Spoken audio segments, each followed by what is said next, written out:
একদিন নাসিরুদ্দিন হোজ্জা তার দোতলা বাড়ির ছাদের গর্ত মেরামত করছিলেন। হঠাৎ তিনি দেখতে পেলেন নিচ থেকে কে একজন ডাকছে। তিনি দেখতে পেলেন সিঁড়ির পাদদেশে একজন লোক দাঁড়িয়ে আছে এবং তাকে তার কথা শুনতে বলছে।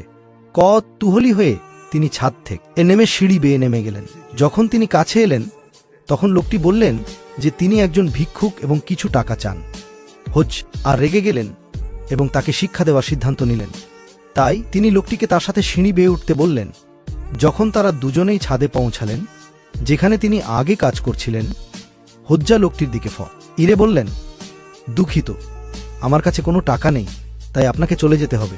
ভিক্ষুকটি খুব অবাক হয়ে জিজ্ঞাসা করলেন, কেন হোজ্জা তাকে সিঁড়ি বেয়ে উঠতে বাধ্য করেছেন বলে তার কাছে কোনো টাকা নেই? হোজ্জা তৎক্ষণাৎ উত্তর দিলেন, কেন তুমি আমাকে সিঁড়ি বেয়ে নেমে আসতে বাধ্য করলে?